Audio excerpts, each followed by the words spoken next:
Salut à toutes et à tous, aujourd'hui on se retrouve avec la star des réseaux sociaux, Stark, pour vous présenter du coup l'interview d'un joueur international équipe de France, joueur Euroleague, l'interview de Isaiah Cordinier. Merci encore à lui d'avoir accepté de faire cette interview. Franchement, on a fait un truc assez long, 1 heure. On a abordé pas mal de sujets, que ce soit l'équipe de France, l'Euroleague, son parcours, sa carrière, des conseils aussi techniques, tactiques. Par contre, je préfère vous prévenir, vous savez que je me lance dans ce genre de contenu. Le son, il y a des moments où le son est pas ouf. Là, globalement, ça va, ça, c'est bien, mais il y a des moments où le son est pas ouf. Ouais, tu peux te coucher. Je m'en excuse par avance. La prochaine fois, ce sera mieux. Je mettrai un casque et comme ça, il n'y aura pas de problème. Mais il y a des moments où il y a des petites interférences. Donc, il faut un peu se concentrer pour écouter ce qu'il dit. Globalement, il n'y a pas de souci. Moi, on m'entend très bien et lui, on l'entend très bien 80% du temps, mais il y a 20% où des fois, il y aura des petites interférences. Bref, je vous fais pas patienter plus longtemps. Je vous mets l'interview. J'espère que vous allez kiffer. En tout cas, moi, j'ai kiffé la faire. N'oubliez pas de liker, vous abonner, partager, tout ça. Vous pouvez commenter aussi si vous avez des trucs à dire par rapport à l'interview ou par rapport à l'Euroleague en général. Hein, bien sûr, même si là, il y a une petite trêve internationale, on pourra en parler. Allez, kiffez bien.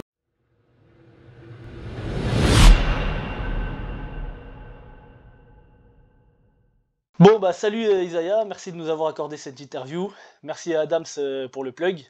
Je sais que je lui ai dit d'insister, je pense qu'il t'a relancé plusieurs fois. Mais voilà, t'étais un joueur que j'ai bien aimé, enfin, que je suis content d'avoir une interview. En plus, j'ai vu que tu avais fait une interview juste après que j'ai demandé à Adams avec The Upset Media. Donc là, il y a un peu de temps qui est passé, on va pouvoir parler d'autres choses. Je vais essayer Yes. de ne pas reposer les mêmes questions de toute façon. Donc déjà, bah écoute, on va commencer par ta saison en Euroleague. Cette saison, avec Bologne, vous réalisez une super saison collective, même s'il y a eu quelques difficultés, on va y revenir. Quel regard tu portes sur la saison de Bologne, individuellement et collectivement? Bah, collectivement, plutôt bien parce que voilà, on a surpris beaucoup de gens en début de saison et on a plus que confirmé jusqu'à la mi-saison et on continue, même si voilà, et on a eu un petit trou, surtout à l'extérieur. On a du mal à enchaîner les matchs à l'extérieur. Donc c'est là notre gap pour continuer à progresser. Après voilà, on a quand même développé une identité de jeu. C'est très difficile de venir gagner chez nous. Donc c'est ça qui fait qu'on réussit plutôt notre saison pour le moment. Le dernier sprint final, là, il va être super important pour accrocher les playoffs. Mais on est en bonne position et on est confiant. On est confiant, donc on va continuer comme ça. On est d'accord que l'objectif, je pense, de l'équipe, c'est d'accrocher le top 4, d'avoir l'avantage du terrain sur les playoffs. Vous avez été top 2, top 3 toute la saison. Ce serait terrible de finir après la quatrième place, je pense. Ouais, après, l'Euroleague, c'est tellement relevé. Il me semble que là, il y a 2, 3 matchs d'écart, 2, 3 victoires d'écart entre nous et le huitième ou un truc comme ça. Donc, il suffit que tu aies une mauvaise série et tu peux même sortir des playoffs. T'es en play-in. Donc voilà, après, comme j'ai dit, l'objectif, ouais, on a été tout en haut pendant une grande majeure partie de la saison. L'objectif, c'est de confirmer et de pouvoir y rester. Ok, super. Bon, là, on va revenir un peu sur la saison en cours, mais moi, je voulais aussi un peu parler de ton parcours, parce qu'il y a des choses chez toi en tant que joueur qui m'intéressent individuellement, et donc on va en discuter. Donc, t'es passé pro en 2014, t'es parti donc de Antibes pour aller à Évreux, c'est ça? Je me C'est trompe ça? pas. T'étais encore espoir? C'était juste après ma dernière année cadet, ouais, donc c'était ma première année espoir. Donc, pourquoi est-ce que tu as choisi la Pro B plutôt que d'évoluer en championnat espoir et peut-être dans un centre de formation qui aurait pu t'offrir une équipe de Pro A, enfin de Betclic Elite, mais à l'époque Pro A, où tu aurais pu avoir des minutes au plus haut niveau. Bah, l'objectif, c'était de passer pro, en fait, tout simplement. Les capacités pour le faire et je pense que c'était le mieux pour ma progression.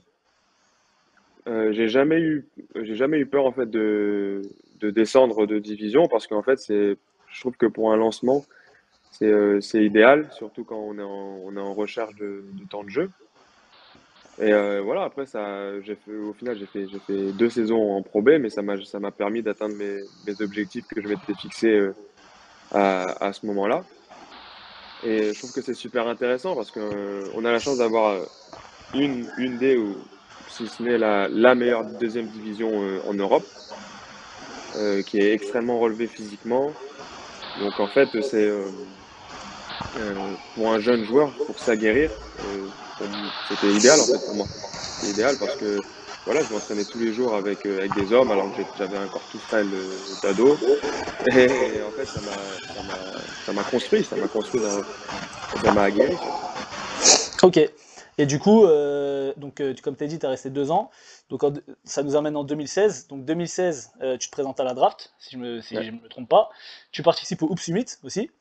Quelle expérience c'était donc justement tu sors de Pro B, tu participes au Hoop Summit avec bah, du coup les meilleurs prospects du monde. Comment tu as vécu ça à cette époque? Comment tu l'as quelle importance ça a eu dans ta carrière? Bah, c'est avec mes agents de l'époque, c'était l'objectif de pouvoir y participer. Quand voilà, je faisais ma saison à Denain, ma deuxième saison de Pro B à Denain, et voilà, je leur ai dit que je voulais participer au Summit. On avait réussi à le faire.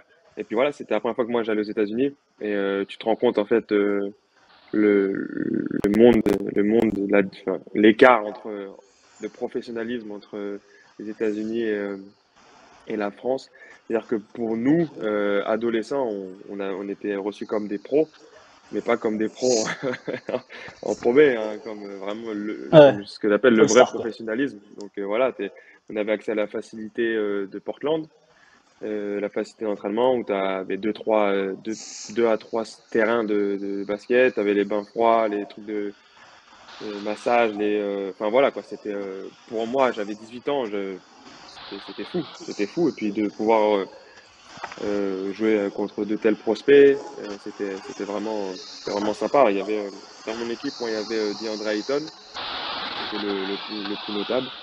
Et puis voilà, moi j'ai joué, c'était Tatum, De'Aaron Fox, Markel Fultz, C'était une grosse génération. il y avait Jarrett Allen, il y avait Josh Jackson qui était fort à l'époque. Il y avait une vraie squad. D'ailleurs, on est rentré dans l'histoire parce qu'on a pris la plus grosse défaite de l'histoire.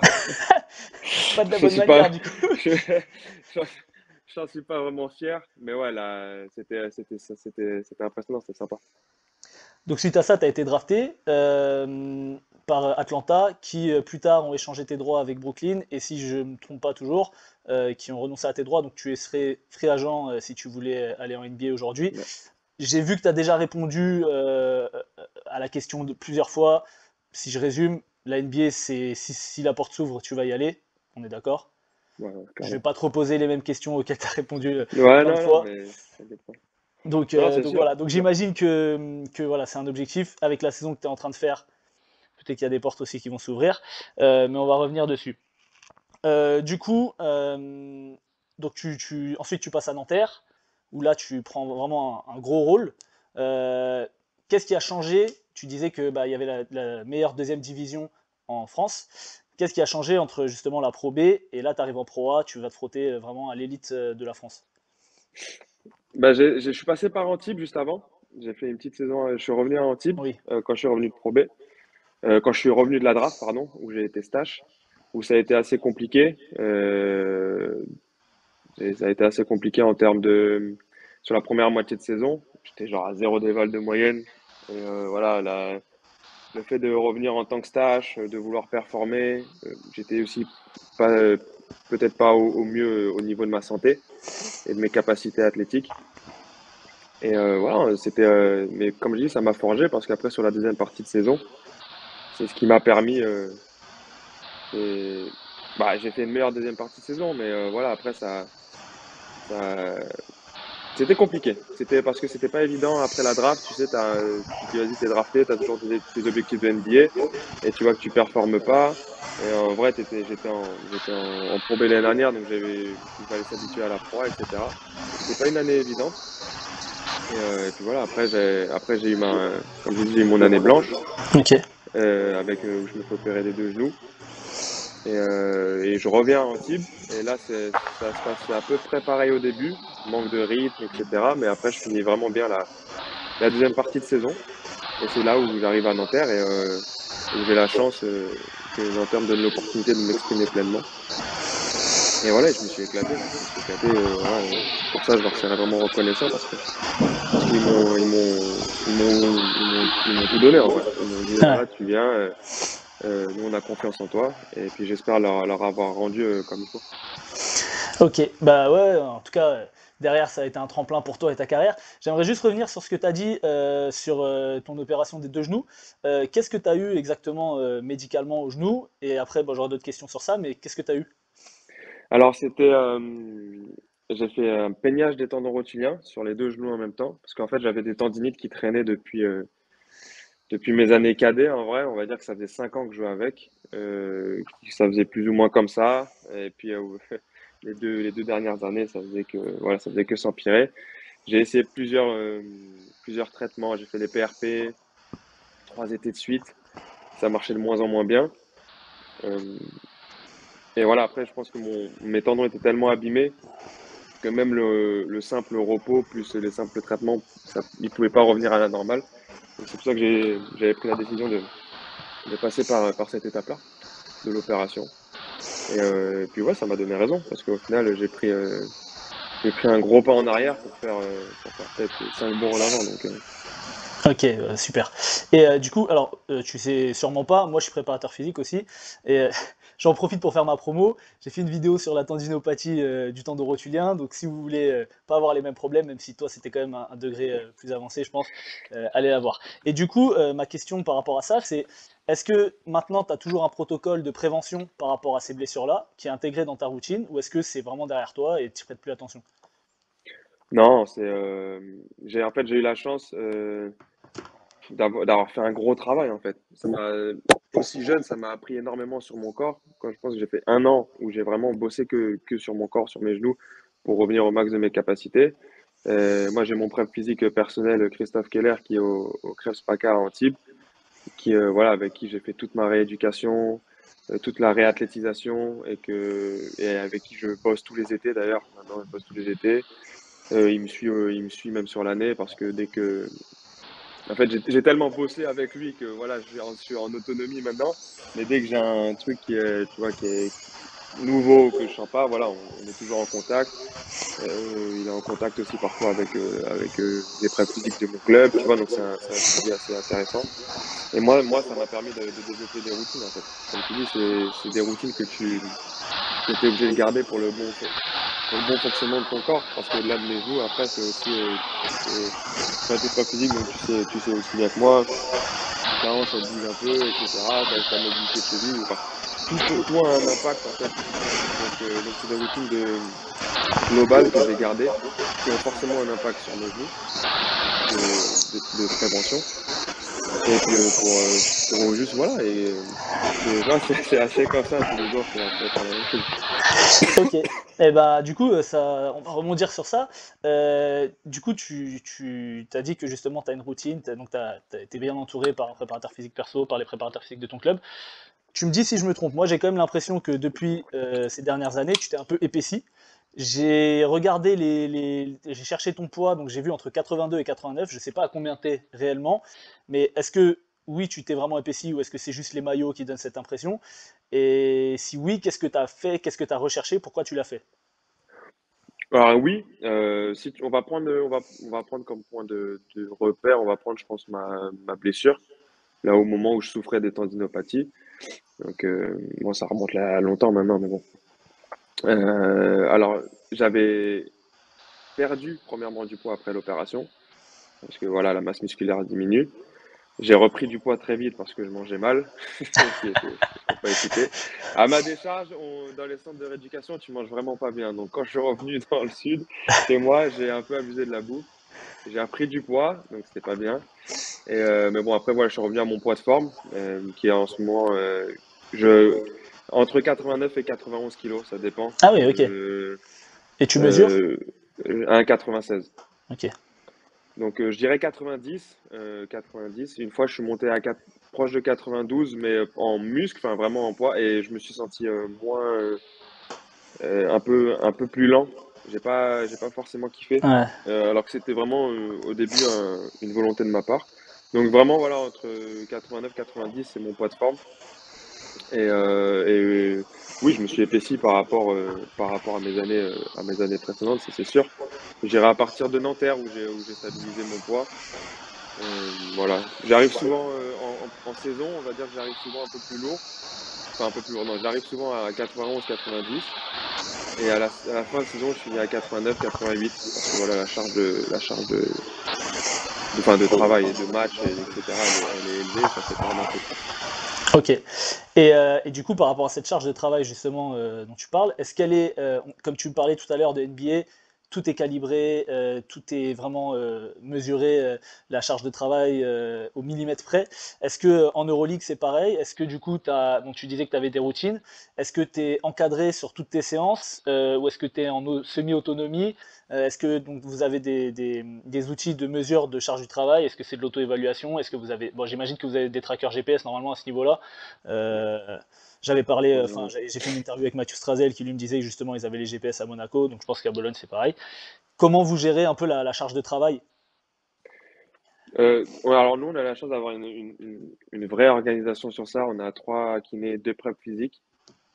Bologne, ils font vraiment, ils font vraiment un très bon travail en tant qu'organisation, en tant que club sur ça. Et le prep physique est plutôt bon et aussi et à l'écoute. Donc, comme je l'ai dit, il est vraiment en partage. C'est-à-dire qu'il va intégrer toutes tes routines que tu as parce que forcément, bah, moi, je suis pro depuis 10 ans. Donc, voilà, après, au bout d'un certain temps, tu gardes les mêmes routines. Tous les étés, comme j'ai dit, moi, j'ai mon prep physique perso. Donc, voilà, il est vraiment dans l'échange pour savoir ce que tu as l'habitude de faire. Et voilà, et puis après, il propose aussi ce que lui, il aime. Et tu fais un mix de tout ça. Tu fais un mix de tout ça. Après, moi, je suis plutôt, comme je t'ai dit, je suis plutôt en autonomie parce que je connais exactement ce que j'ai besoin. Et de toute façon, c'est un échange, comme j'ai dit, avec le président du club. Lui, il valide. Et donc, en fait, après, il te calibre ton programme, quoi. Il te calibre ton programme à peu près. Bon, moi, j'en fais tous les jours, mais pas forcément de la muscu lourde, mais que ce soit du renforcement gainade, etc. De la mobilité, de la voûte plantaire, enfin voilà, un peu de tout tous les Ouais, un jours. peu de tout. Ouais. Voilà, pour vraiment. Et c'est calé avec le prep physique. On a les trackers pour les séances d'entraînement collectives, dès qu'on fait de l'opposition. Et après, c'est de l'adaptation au jour le jour, parce qu'en fait, tu as tes routines, tu as tes programmes, mais parfois tu as des blessures, enfin, pas des blessures qui t'enlèvent du terrain, mais aussi des blessures que tu joues avec, qui sont minimes, on va dire. Et du coup, tu dois adapter ta charge de travail, tu dois adapter ton travail supplémentaire que tu veux faire basket ou muscu. Donc voilà, ça c'est un échange quotidien avec le staff médical et le staff performance. Ok. Et bon, en plus, vous jouez en Euroleague, il y a quand même beaucoup de doubles journées, plus le championnat domestique. Ouais. Ça fait des grosses semaines, des saisons à plus de 80 matchs. Donc forcément, j'imagine que bah, faut moduler entre la semaine où bon, t'as qu'un seul match d'Euroleague, où là t'as deux matchs. En plus avec les déplacements, faut gérer tout ça. Ok, super. Et du coup, donc toi, tu es quand même un joueur avec un profil athlétique. Tu as toujours été ce profil-là. Est-ce que c'est quelque chose, justement, on reste sur la prépa physique, est-ce que c'est quelque chose que tu as développé dans tes années jeunes ou même plus tard dans ta carrière? Ou est-ce que c'est quelque chose de... Bon, je pense qu'il y a un petit peu des deux, hein, de dîner, on va dire.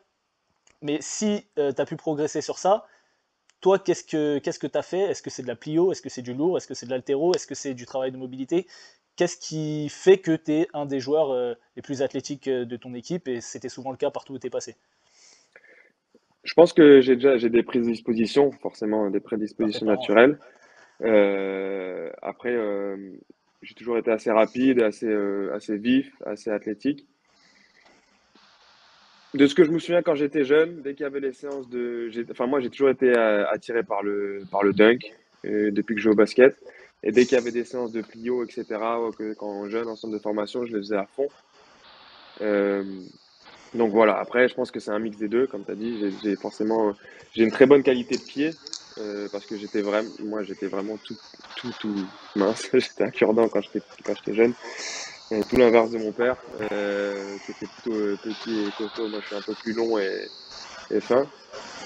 Et donc, du coup, ouais, j'étais léger, donc forcément, je pense que ça m'a aidé.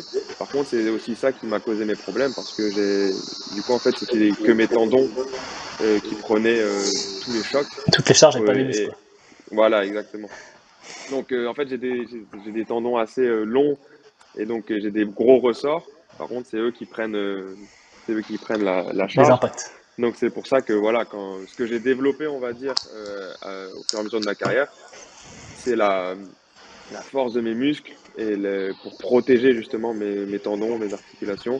Ce qui m'a donné, et j'ai pas forcément perdu en explosivité. Je vais dire que je pense que là où j'ai sauté le plus haut, c'était ma dernière année cadet. Et quand je reviens de blessure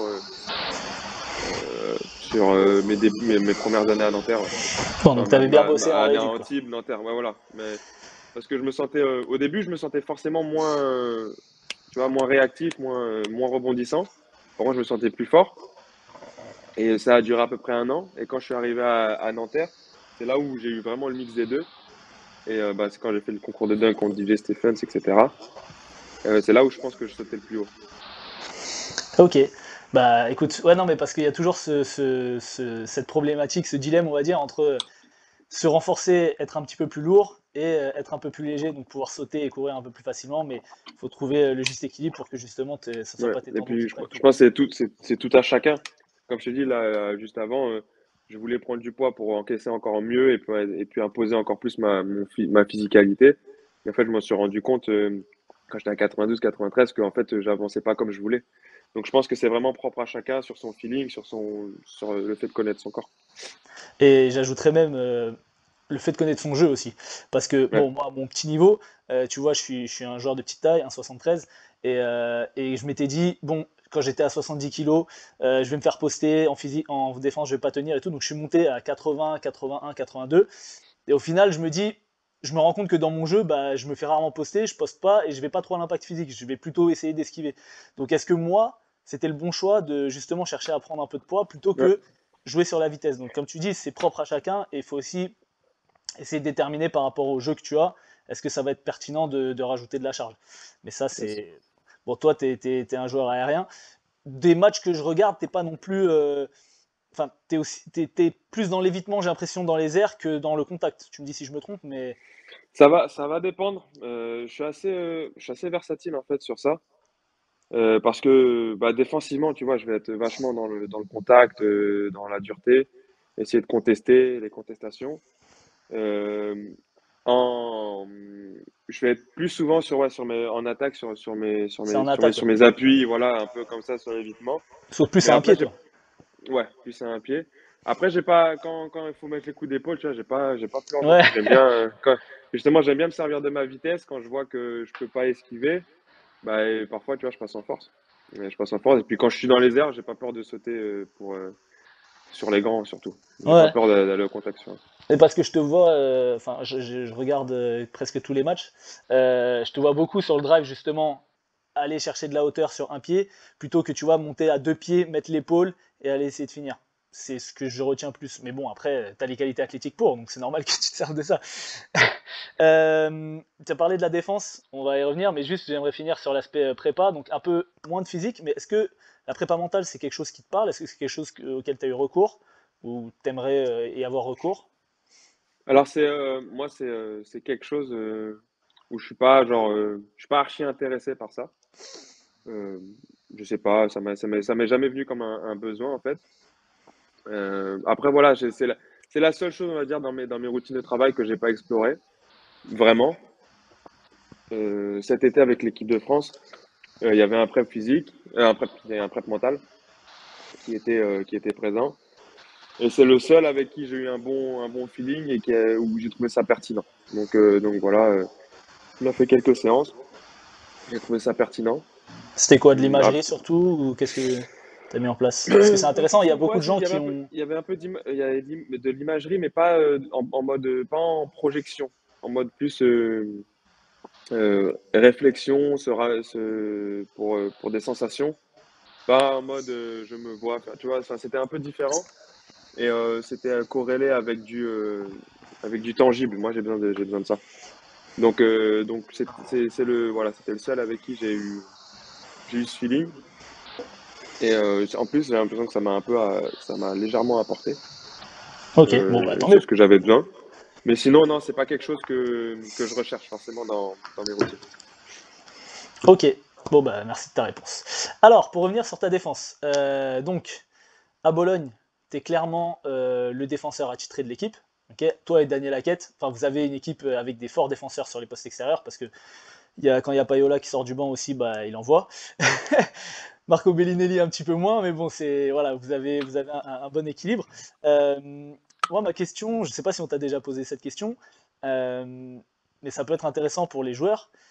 Est-ce que tu as des conseils défensifs sur plusieurs situations? Donc, sur des situations, par exemple, de 1 contre 1, qu'est-ce que tu regardes? Est-ce que tu vas toujours orienter main faible? Bon, après ça, c'est aussi des consignes collectives, mais est-ce que tu regardes les hanches? Est-ce que tu as confiance, on va dire, dans ta vitesse, donc tu peux plus coller les mecs?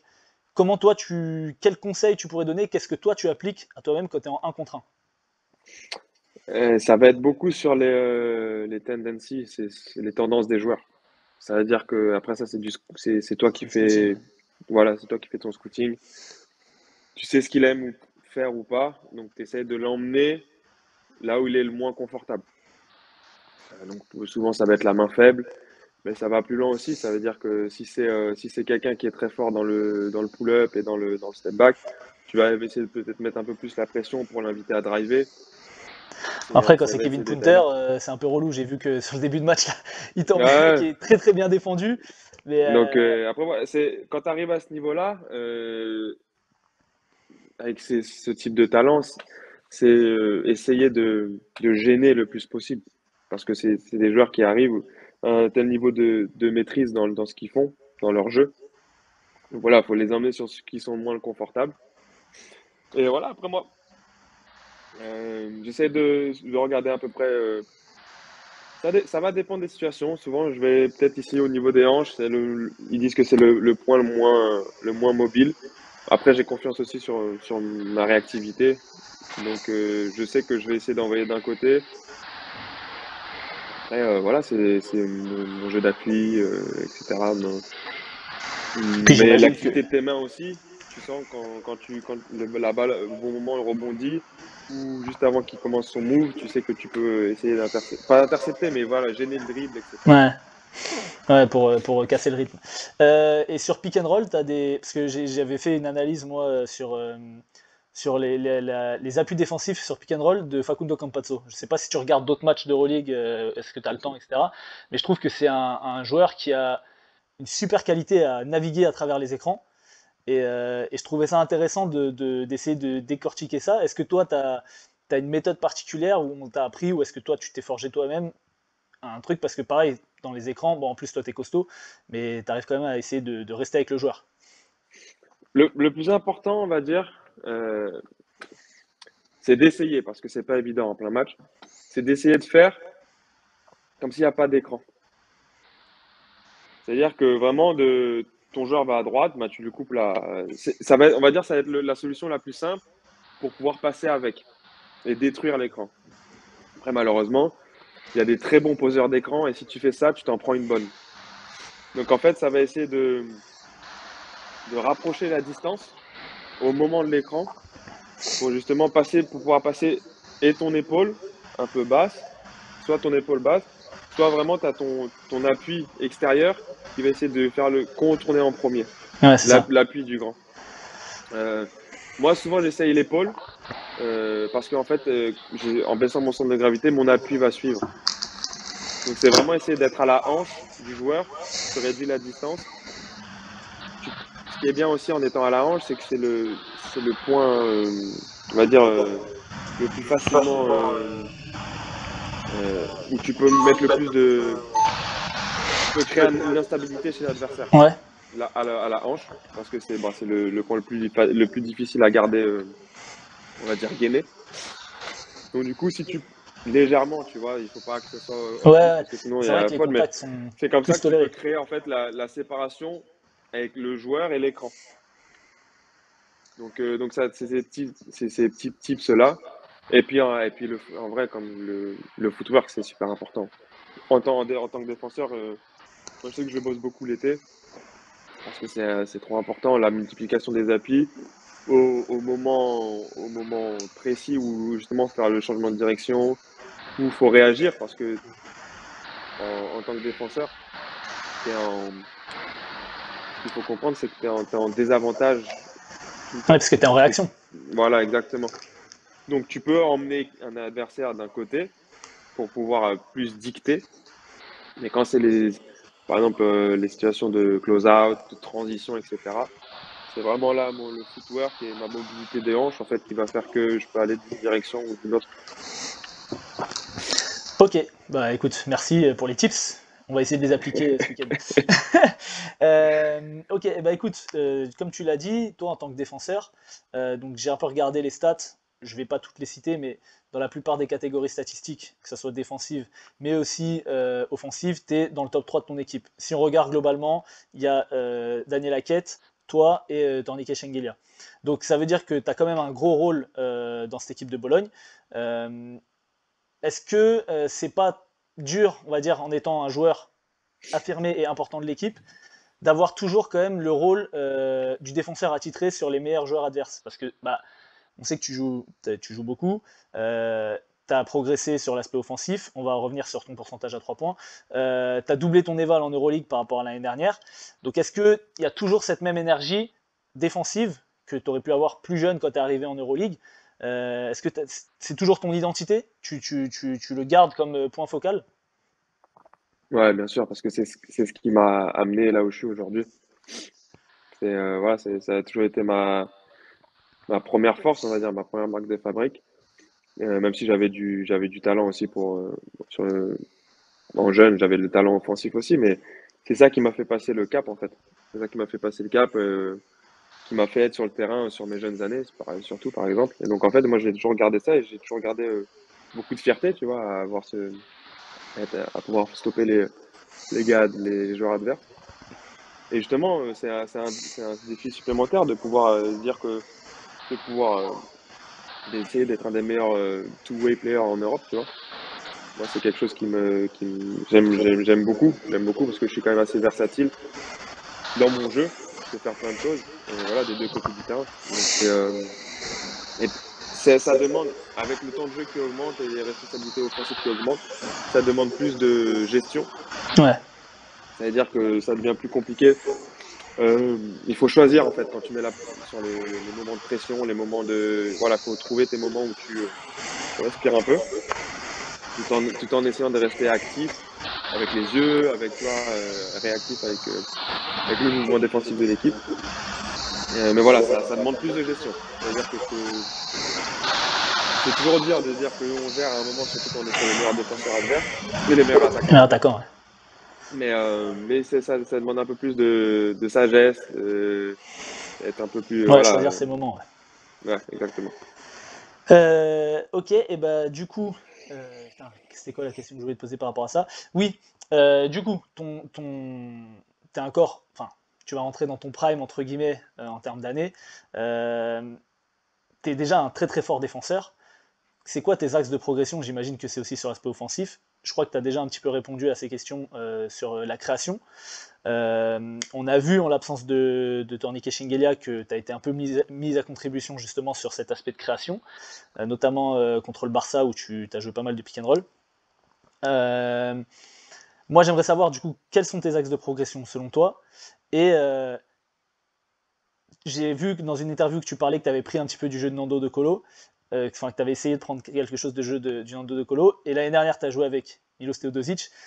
Qu'est-ce que tu as pris de ces deux joueurs, ces deux génies de la passe et de la lecture pour l'implémenter dans ton jeu? Donc il y a deux questions en une. Ouais, non, bah écoute, mes axes de progression, moi, défensivement, je pense que je peux avoir une meilleure activité de mes mains pour les interceptions, voilà, et puis aussi une meilleure activité en termes de gestion, c'est-à-dire pas qu'ils partent partout pour éviter des fautes un peu bêtes.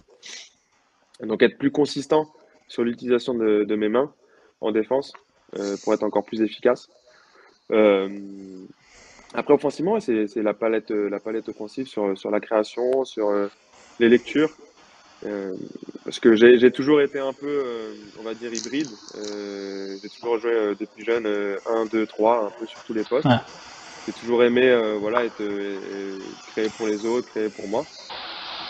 Mais voilà, maintenant, plus tu montes de niveau, plus voilà, faut revenir aux bases pour après regrappiller, pour revenir, tu vois, c'est comme ça. Donc cette année, j'ai eu l'opportunité de. C'est pour ça aussi que j'avais continué avec la Virtus, parce que j'avais envie de passer ce cap-là. Ils m'ont donné l'opportunité de le faire ici. Et, euh, et voilà, être au quotidien avec Milos sur 2 ans, ça te sert énormément. Ça te sert énormément. Après, il est tellement. Il est assez incroyable. Il est Euh, assez c'est- incroyable. Franchement, Et, c'est parce que. impressionnant. Alors là où je veux dire où il est le plus fort, c'est surtout sur pick and roll, c'est qu'il va faire une action pour éliminer un joueur, mais il va jamais tirer. C'est-à-dire que sur le big, il va lui driver dessus à fond, mais il va jamais tirer. En fait, c'est juste Pour il fixer. sait ce qu'il fait en fait. Avant de faire son accélération, il va lui foncer dessus et il va lui faire la passe derrière. Comme ça, en même temps, le garde il est en train de courir. Donc parfois, il se la fait intercepter si tu fais late switch. Mais en fait, c'est ça, il est très fort pour voir avant, faire l'action pour éliminer ou pour se créer l'espace de passe. Ouais. C'est surtout ça où il est super fort. Et puis après, il y a forcément. Ce que les gens savent pas, c'est qu'il est assez grand, et il a des très longs bras et des très grandes mains. Donc en fait, ça lui permet de jouer sur les angles de passe. Ouais, bah, Et c'est pour ça qu'il va faire une passe au dernier moment, parce qu'en fait, il a le total contrôle du ballon. Et donc en fait, il va faire une passe qu'il a vue, et au dernier moment, il va la faire à l'autre bout là-bas comme ça. Donc, non, c'est la tu folie. peux. Franchement, Moi, j'ai fait pareil des analyses un peu sur son jeu. C'est lecture des aides et tout, dans l'anticipation. Il sait déjà si le mec il va venir et tout. Après, il joue sur le regard aussi. De ok, je vais la Et, donner au grand, sauf qu'en fait, je et, là, l'envoie. et là aussi où il est fort, c'est l'observation parce que parfois, quand il démarrait pas dans le 5, c'est-à-dire qu'il regarde en étant sur le banc, il observe, et quand il rentre sur le terrain, il sait déjà ce qu'il faut faire. Ah, par rapport à Tu la vois? couverture défensive aussi, quoi. Voilà, Est-ce qu'il exactement. step, est-ce qu'il Donc en passe en fait, dessous, est-ce que. donc sur ça, il est super précis. Il est super précis. Et puis Nando, ouais, Nando, et en fait, c'est son évolution de carrière moi, quand j'étais plus jeune, surtout que je regardais, c'est que voilà, ça a toujours été un force scorer. Mais voilà, il était surtout deux, et puis plus il montait dans sa carrière au Fener, et il a joué uniquement un. Donc c'est ça aussi qui est intéressant pour moi en termes d'évolution de carrière, tu vois. Donc toi, tu voudrais De évoluer sur le poste versatilité. 1 plus tard. En fait, moi, tu vas faire plaisir à mon coach d'Antibes, Christian Corderas. Il a toujours voulu me faire jouer un. Après, moi, comme si moi, j'ai toujours été un peu hybride, un, 2, 3. J'ai toujours su monter le ballon, j'ai toujours su jouer sans ballon. Donc voilà, moi, j'aime bien ma versatilité. Et ouais, bah, plus tard à voir, mais je sais qu'en tout cas, je travaille pour être le plus complet possible et pour pouvoir jouer sur ce poste combo en étant de grande taille. Donc voilà, ça me permet de Ouais, jouer un c'est peu un partout. avantage. Et pour rester sur les joueurs qui t'ont inspiré, j'ai vu sur une autre interview que ton joueur préféré, comme moi, c'était Allen Iverson, si je me trompe pas. Ouais. Euh, je te dis en toute transparence, j'ai pas vu ce que tu lui as pris dans le jeu. Peut-être le tir à mi-distance, le pull-up à mi-distance, parce que c'était un très fort joueur à mi-distance. Mais dis-moi, qu'est-ce que t'as. Parce que forcément, quand on est petit, on voit ses joueurs préférés et on se dit, ok, je vais copier ça, etc. Avec plus ou moins de succès, hein, mais est-ce que toi, il y a quelque chose que Alors, t'as réussi moi, à c'est intégrer marrant à haut parce que niveau? on va dire, mes deux joueurs préférés all time, c'est des joueurs qui ne me ressemblent pas du tout. Parce qu'en fait, c'était des joueurs quand j'étais gamin, en fait. Mes idoles gamins. Donc, tu avais Allen Iverson, son crossover. Lui, il le fait de gauche à droite. Moi, je le fais plutôt de droite à gauche. Donc, ça, j'ai essayé de le prendre. Sinon, après, moi, quand il se fait trade à Denver, et du coup, il était un peu comme ça, et Melo, il était comme ça, donc Melo, c'est devenu mon joueur préféré. Mais c'est tout bête. Mais c'est tout bête parce que c'était le seul. Il était comme Allen Iverson, en fait. Il avait le bandeau et les tresses quand il était peu. Les tatouages, Quand ouais. t'es petit, t'es pas encore sur le basket. T'es encore sur tu vois, les tatouages, le flow. Il mettait des dunks, il mettait des points. Donc, tu vois, j'étais là. Du coup, c'était Melo. Et Melo, il me ressemble pas du tout. Il me... Attends, Ouais, dans le jeu, nos jeux, déjà, tu nos jeux, défends, c'est toi. totalement l'opposé. le jeu, c'est pas, ça ressemble pas. Mais donc, du coup, ouais, c'est resté, c'est resté, même après, avec ma compréhension du basket, etc., où je savais que c'était pas un jeu qui me correspondait à moi personnellement, mais ça restait quand même mon gars. Tu sais, quand t'as les attaches, c'est comme ça. Ah ouais, non, moi Mélo, moi je peux pas. Mais bon, on va pas rentrer dans ce débat-là. Du coup, juste un petit fait de jeu que j'ai vu justement sur le match contre Barcelone. Et à un moment, tu prends un pic, tu mets bien le joueur dans ton dos, tu essayes d'aller dunker sur William Hernán Gomez, tu te prends un scotch. Derrière, lui, il te fait un peu le Mutombo de ça, et derrière, il y a une faute, je vois, tu vas lui dire quelque chose. Est-ce que tu peux nous dire ce que tu lui as dit? C'était quoi Non, l'échange à ce moment-là? parce qu'il a fait le signe comme s'il m'a contré alors Ouais, qu'il a c'est pas ça. du tout touché la balle. Donc je vais juste aller voir, je dis, hey, t'as juste eu de la chance, hein, tu étais au courant que t'as pas touché la balle. Donc voilà, c'est tout. Et Et après, pour finir, quand je mets le compte sur Da Silva, là, je regarde Hernan Gomez et je lui dis, t'as vu ça, c'est un contre. Là, c'est marrant que tu vois, même au plus haut niveau européen, il y a encore ces interactions que tu as quand tu as 13 ans que tu vas jouer avec tes potes, quoi. Voilà, après, il faut pas oublier que ça reste notre passion, ça reste un jeu. Donc après, moi, mon père, j'ai toujours cette phrase de mon père qui me dit, il n'y a pas de plaisir dans la médiocrité. Forcément, on est là pour la compétition, on est là pour performer. Mais au final, surtout quand t'as des joueurs en fait qui sont là et qui prennent du plaisir sur le terrain à compete, bah voilà, ça donne des actions et des interactions comme ça entre adversaires. Ok, bah c'était assez. Merci pour le scoop. Parce que j'ai vu l'action, je me suis dit, ah, c'est marrant cette interaction. Du coup, je t'avais un peu parlé de ça tout à l'heure. Ton tir à 3 points, je pense que tu es au courant sur le terme de pourcentage. T'es passé l'année dernière, je crois que c'était 31% en moyenne entre la Lega et l'Euroleague, à 44% cette année. Est-ce qu'il y a eu quelque chose de particulier que tu as fait pendant l'été? Enfin, je te dis un truc tout con, hein. Moi, j'ai voulu changer ma gestuelle à un moment, je suis arrivé à la reprise, je pouvais pas mettre un tir. Donc j'imagine qu'à ton niveau, on change pas sa gestuelle, surtout que tu as plutôt une bonne gestuelle. Mais est-ce que tu as changé quelque chose dans ton tir qui a fait que maintenant, tu avais déjà fait une saison, je crois, c'était à Nanterre, où tu avais été au-dessus des 40% à 3 points. euh, ou est-ce que c'est juste, bah, t'es mieux cette année, je sais pas, physiquement ou... Je pense que c'est un peu de tout. C'est un peu de tout. Mais c'est de la répétition. Après, moi, j'ai toujours eu confiance en ma capacité à mettre des tirs. Et après, là où je pense que j'ai progressé, c'est quand je loupe, en fait. Juste quand je loupe, d'essayer de garder la même, euh, d'essayer de se focus sur les mêmes tirs, le prochain. Je pense que c'est là où j'ai surtout progressé le plus. Bah, Euh, t'as un mentor de qualité à côté de toi, là, pour faire ça. ouais, à lui, doute pas, lui, hein, À lui, peu importe, lui, il veut rien t'inquiète. savoir, hein. 0,7, Il doute 0,8, il n'y pas, a il doute pas de... pas. Mais non, je pense que c'est là où j'ai passé le cap cette année. C'est vraiment sur euh, comment passer au-dessus des loupés, des ratés. D'où la prépa Et mentale. ouais, bah justement, c'est le sujet que j'avais abordé avec lui. Après, il m'a dit des trucs tout simples que, en fait, même que tu sais déjà, mais parfois, tu vois, tu as besoin d'un autre truc. Et aussi, voilà, j'avais aussi un autre tips euh, qui m'a aidé à fixer un peu. Pas fixer ma gestuelle, mais juste à être plus consistant, en fait. Et je pense que j'ai gagné, voilà, ça, j'ai gagné en consistance. Donc voilà, pour moi, comme je dis, moi, j'ai toujours été confiant sur ma capacité à mettre des tirs. Même quand j'étais à 30, 35, 37, bah, ça se voyait parce qu'en fait, j'avais des disparités. Moi, à Nanterre, j'avais fait quand même, une saison de Eurocup à 45% et en Ouais. championnat, j'étais à 27. Donc en fait, j'ai toujours eu c'était juste ma consistance qui était mauvaise. Donc voilà, c'est là où j'ai progressé cette année. Et si c'est pas secret, c'est quoi le petit tips que t'as changé sur ta gestuelle? Ah, c'est tout simple, essayer de faire le même tir à chaque fois. Ok. C'est ça, enfin, le tips de prep mental, c'était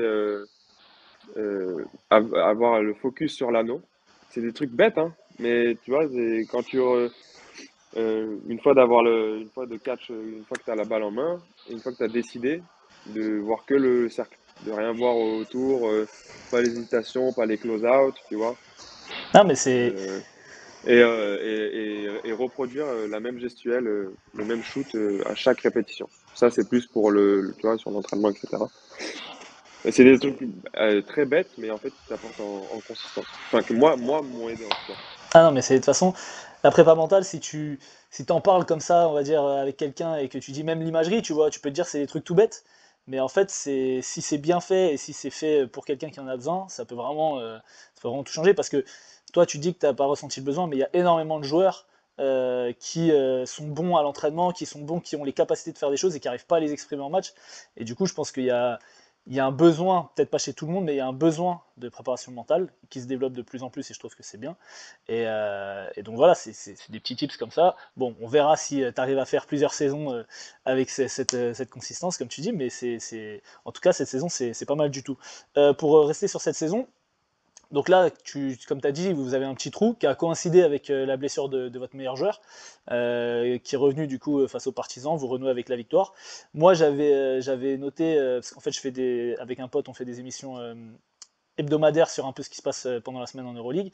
Et du coup, votre moyenne de points, qui était à 81 à peu près avant la blessure, même un peu plus haut, là, vous scorez toujours 70, 68, etc. Là, il est revenu, vous avez gagné aux Partisans en marquant 88 points. Qu'est-ce qu'il apporte? Enfin, on sait ce qu'il apporte, mais par tes mots, qu'est-ce que Tornike Shengelia il apporte dans votre équipe et pourquoi il est aussi important offensivement et même dans les résultats collectifs? Alors, purement statistiquement, tu enlèves déjà 15 points de moyenne. Donc, ça veut dire que les joueurs, tu dois step up. Chacun doit step up et apporter quelque chose de supplémentaire. Et dans notre jeu, le poste 4 il est super important parce qu'en fait, c'est le relais de un peu tout, de toute notre attaque. C'est-à-dire Ouais. qu'il joue un peu comme un point forward. C'est un Boris Dio, Un quoi. point forward. Ouais. Et donc, en fait, surtout, c'est ça, et surtout dans le style de jeu qu'on développe et que Coach Banqui il veut qu'on développe. C'est-à-dire que va y avoir des premières actions, etc. Et dès que le jeu il va être un peu bloqué sur les premières actions, etc., et qu'on va arriver plus sur du jeu libre, ben voilà, ça va passer sur des renversements de balles, etc., qui sont faits souvent par le poste 4. Ouais. Et Toko, avec sa qualité de passe et de drive voilà, il impacte énormément. Mais je vais aussi revenir, c'est notre moyenne de points en attaque, elle corrèle aussi beaucoup avec notre défense. C'est-à-dire que quand notre défense elle est pas au niveau, on a moins de jeux rapides, on a moins de paniers faciles et moins de jeux de transition. Et là, on est très bon sur ça.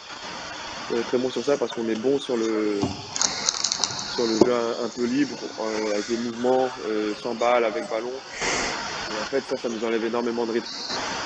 Donc, quand notre défense elle est moins bien, c'est aussi là que notre moyenne de points en attaque elle chute. Ok, ouais, c'est vrai. Moi, j'avais pas fait gaffe à ça, mais c'est intéressant d'avoir ton avis sur ça de l'intérieur. On va parler un peu de l'équipe de France, parce que bah, tu as été encore appelé pour les fenêtres. Tu as participé à la Coupe du Monde. Bon, j'ai vu que, bon, comme tout le monde, tu as été un peu déçu du parcours, ce qui est logique. Moi, j'aimerais faire un parallèle. Sur les postes extérieurs, je pense que, enfin, à moins qu'il y en ait qui me viennent pas en tête, même si Mathieu Strazel, c'est aussi un très fort défenseur sur les plus petits, on va dire, gabarits. Pour moi, tu es un des meilleurs défenseurs sur ce poste qu'on peut avoir en équipe de France. On va avoir des très forts attaquants, que ce soit avec Nando, Evan Fournier. Alors, si Bilal joue, on aura aussi un autre aspect défensif. Mais l'année dernière, il y a un joueur qui joue en Euroleague, qui joue au Partizan, qui s'est révélé aux yeux du monde par son apport défensif. Je parle de Avramovic. Euh, et ça a vraiment. On a vu sur le début de saison, il a été un peu stoppé par les blessures, mais sur le début de saison, il était vraiment sur la lancée de la Coupe du Monde, et défensivement et offensivement. Ça lui a vraiment fait passer un cap. Est-ce que tu penses que ça peut être. Tu peux aussi avoir ce rôle de taulier défensif en équipe de France et qui peut ensuite t'amener dans un autre step dans ta carrière? Moi, si tu me demandes à moi, je peux avoir ce rôle dans n'importe quelle équipe dans le monde, tu vois. Parce que je pense que je suis à élite sur ce rôle-là.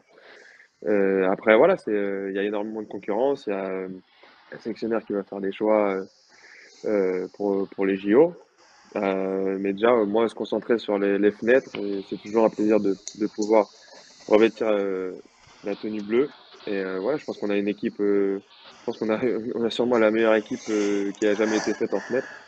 Bah Donc, là, vu que les joueurs d'Euroleague peuvent venir, ça ouais, c'est change les ça. choses quand même. Donc je pense que voilà, et puis c'est un bon groupe, il y a un bon groupe, ça vit bien. Donc je pense que on a le moyen de de bien performer et de bien s'amuser. Bah, je vous le souhaite. Et puis bon, les JO, tout le monde l'attend. On va voir, ça va être la bagarre un peu pour prendre la place. Mais bon, je te souhaite de réussir. Merci. Du coup, pour revenir sur Bologne, est-ce que si vous arrivez quatrième, enfin, bon, c'est une question un peu con, mais je sais, mais est-ce qu'aujourd'hui, vous êtes un club qui était en Eurocup il y a quelques années? L'année dernière, vous avez connu une saison bah, correcte, on va dire. Là, cette année, vous jouez les premiers rôles. Est-ce que vous êtes vraiment prêt à vous frotter aux grosses écuries, Real, Barça, Pana, qui étaient annoncées comme des grosses équipes, à qui vous tenez la tête depuis le début du championnat? On sait que les playoffs, ça va être très sérieux. Ou est-ce que si déjà vous faites un Final Four, on a vu par exemple Monaco l'année dernière, ils ont fait Final Four, bon les joueurs ont été forcément déçus, mais la saison a été réussie. C'était le premier Final Four depuis très longtemps pour un club français. Est-ce que l'objectif c'est le Final Four? Est-ce que l'objectif c'est le titre? Est-ce que vous avez un objectif? Est-ce que vous en parlez avec l'équipe? Je pense que quand tu es dans notre situation où tu as fait autant de chemin jusqu'à maintenant dans cette saison, tu peux regarder que vers le haut. Donc voilà, notre objectif, il reste le même. C'est que là, on a les playoffs en ligne de mire. Ça, c'est vraiment l'objectif numéro un. Et puis après, en playoff, c'est les tranchées. T'es pas là pour faire figuration. Ouais, Donc tu vas au charbon et puis voilà, et l'objectif, c'est de gagner. À bah partir du évidemment. moment où tu arrives dans un environnement où c'est des matchs couperets, où c'est des éliminations, etc., tu es là pour gagner, t'es pas là pour rentrer chez toi. Donc notre objectif, c'est d'arriver en playoff, et puis après, en playoff, Advienne que c'est nous pourra. contre tout le monde. Voilà. Ouais, bon, c'était une question un peu. Je m'attendais pas à une autre réponse de ta part. Et donc pour finir, j'aimerais qu'on parle un petit peu donc de ta famille parce que bah t'es quelqu'un de très familial, notamment donc on a vu sur tes tatouages, j'ai vu sur les autres interviews bah voilà le lien que tu as avec ton père, là la photo que tu t'es fait tatouer de toi en train de jouer au basket avec ton père et tout. Euh, Est-ce que donc je sais qu'ils sont en contact avec toi très régulièrement, ils t'envoient comme tu l'as dit dans une autre interview, ils t'envoient des messages avant chaque match, etc. Est-ce qu'ils viennent à tes matchs? Est-ce que, est-ce que plus tard, ça te donnerait envie aussi de revenir jouer sur une grosse équipe en France? On sait que, je crois que tu es de Créteil, c'est ça? Ils sont en région parisienne, ta famille? Alors, originellement, ouais, ils sont de Créteil. Moi, je suis né à Créteil, mais ils sont dans le sud de la France maintenant. Ok, Et ça fait depuis. Enfin, moi, j'ai grandi dans le sud. Moi, je suis un vrai sudiste. ok. Donc, est-ce que plus tard, t'aimerais, alors, est-ce qu'ils viennent au match? Et du coup, s'ils viennent pas au match, est-ce que bah t'aimerais, bon, je vais pas dire jouer à Monaco, mais tu vois, revenir en France plus tard pour pouvoir justement profiter de ce lien fort familial que vous avez et qui puisse te suivre un peu de plus près dans la carrière? Ils viennent au match. J'ai la chance, comme je t'ai dit, eux, ils sont de Carrosse et à côté de Nice. Donc, en fait, ils sont à 5 6 heures de voiture de Bologne. Donc, ils viennent de temps en temps. Ils sont venus là à Barcelone. Ils vont venir à Athènes contre Olympiakos. Donc, voilà, ils viennent de temps en temps. Ils sont des petits tristes. Et, et après, est-ce que j'aimerais revenir en France? Ça dépend. Là où j'ai de la chance avec mon environnement familial, que ce soit mes parents, ma petite sœur, ma femme, c'est que je suis soutenu à 100% et que peu importe où je suis, voilà, le plus important, c'est que moi je suis en adéquation avec le projet, avec mon projet et ma carrière en fait. Ouais, je vois. Donc ils me soutiendront partout où j'aille. Après, est-ce que moi personnellement j'aimerais pour le moment pas forcément. Pour le moment, je suis plus concentré sur ce que j'ai envie d'accomplir, euh, sur mes objectifs. Peut-être en fin de carrière, on verra peut-être. Mais c'est pas, on va dire, c'est pas ce qui va me donner la direction Ouais, tu vas pas faire par pour le rapport à ça. prochain choix. Voilà. Là, j'ai la chance d'être dans un projet qui, qui est top. J'ai encore un an de contrat l'année prochaine. Et puis comme je t'ai dit, ouais, le plus important en fait, c'est de se sentir soutenu et que ce soit ma famille, ma femme, je le sens à 100%. Ok. Dernière question, après je te laisse tranquille, parce qu'on a fait presque 1 heure. T'as sûrement dû entendre qu'il y avait des projets d'équipe à Dubaï en Euroleague. Quel est ton avis sur la question? La question piège. Non, c'est mon avis. T'es Je suis pas, pas contre. t'es pas obligé de Non, répondre. non, c'est pas que c'est que je suis, on va dire, je suis pas waouh, mais voilà, je suis pas contre. Je suis pas contre parce que je trouve qu'on est, c'est que c'est ça, c'est l'expansion du basket, c'est l'expansion du sport. C'est assez limite parce que ça devient un peu business. Euh, Après, si ça permet d'avoir des meilleurs joueurs, encore des meilleurs joueurs, ça permet d'élever le niveau de la compétition, etc. Pourquoi pas? Bah, Moi, il y a voilà, des, moi c'est ça. Moi, en fait, je vois, de toute façon, on vit dans une réalité où le sport de haut niveau, c'est du business. Peu importe dans quelle ligue, c'est des entreprises qui cherchent à faire de l'argent. Donc, est-ce que c'est éthiquement parlant, purement dans l'histoire de l'Euroleague?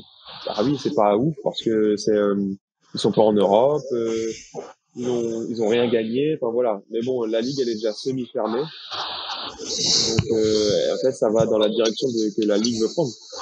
ouais. Donc Je, je vais pas dire que je suis archi pour, mais en tout cas je suis pas contre. non, Ça me mais en dérange pas. plus, comme tu l'as dit, il y a des enjeux financiers. Tu parlais de NBA au début de l'interview en disant que voilà, il y a des facilities de fou furieux, il y a les bains, etc. Bah, on sait que la ligue récupérait des sous si il y a une équipe de Dubaï qui arrive. Les équipes récupéraient aussi des sous. C'est ça. Ça pourrait aussi développer le niveau de professionnalisation de l'Euroleague. Et moi c'est ça que je vois parce que moi en tant qu'athlète, moi je voilà, tu vois, c'est le professionnalisme, la professionnalisation des structures qui est important, je trouve. Et si ça permet, je sais pas, je dis une bêtise, mais si ça permet à tout le monde de voler et avoir bon, des jets privés, je sais que c'est pas bien écologiquement parlant, mais avec le nombre de matchs qu'on joue, si ça permet d'avoir chaque équipe un avion privé qui permet d'avoir plus de sous pour développer des salles d'entraînement avec de la récupération, d'avoir plus de staff, c'est important le staff, tu vois, pour entourer mieux les joueurs, etc. Bah pourquoi pas? C'est que du Parce que en positif, fait, quoi, tout ça. ouais, pour le basket, je trouve que ce serait bien. En termes de qualité de basket, je suis pas sûr qu'on y perdrait en tout cas. Parce que Ouais, bah, de maintenant, toute façon. on joue un nombre tellement élevé de matchs, on perd un peu en qualité de basket, je pense, de temps en temps. Il y a des joueurs enfin, il y a des joueurs qui ont des petites blessures, mais les joueurs, on les rosters, tu vois, c'est pour ça qu'on a des rosters à la rallonge, parce qu'en vrai, maintenant, les équipes, elles sont rarement en complet sur une saison entière. Parce qu'on joue plus de matchs, parce qu'on est plus fatigué, parce qu'il y a plus de déplacements, et donc, si ça permet d'améliorer les conditions par des revenus, pourquoi pas? Pourquoi pas. Ok. Bah écoute, demain, match contre Monaco. Tu vas lock Yes. Mike James ou pas? Ah bah c'est lock. Tout le monde veut le lock. Mais bon, je vais essayer d'avoir un impact sur son match, c'est tout. De l'impacter le plus possible, qu'il soit le moins impactant pour Monaco. Ouais, c'est ton MVP cette saison ou pas? Ou c'est Schengelia pour toi? Non, C'est peut-être un peu Schengelia, biaisé. Schengelia, ouais. Schengelia. Bon, moi, en toute objectivité, je trouve que si Mike James la passe, c'est quand même, s'il finit top 4 et qu'il finit avec la saison comme il l'a fait, je pense que la Non, blessure de Toko, ça peut lui coûter des voix. Mais on verra. C'est vrai qu'il est énorme il cette fait une année. saison exceptionnelle. Il fait une Ah saison oui, exceptionnelle et je pense il a jamais été aussi fort là. tu parles de Toko ou de Mike James? Non, de Mike James, pour Ah ouais, Mike revenir James. sur ce que tu dis. Et Toko aussi, hein. Toko aussi, mais Mike, il fait vraiment, c'est impressionnant. Ok, bon, j'avais dit dernière question, il y a 3 questions, donc c'est bon, je te laisse tranquille. Ok, pas de souci. En tout cas, merci beaucoup. Encore une fois, merci à Adams, Merci à toi, merci à toi. à Thomas, parce que bon, je connais Thomas Durand aussi de Charenton à l'époque. Merci à toi, Isaiah, c'était super cool. Je te souhaite de bien finir la saison, d'arriver en playoff et de taper tout le monde. Hein. Les Merci. fenêtres aussi, parce qu'il faut préparer les JO là, faut rattraper l'été dernier. Et voilà, surtout de rester en bonne santé. C'est tant que t'es en bonne santé, tout ira Merci bien. beaucoup. Merci à toi. C'était cool. Bon bah merci beaucoup et puis à la prochaine. Bon courage.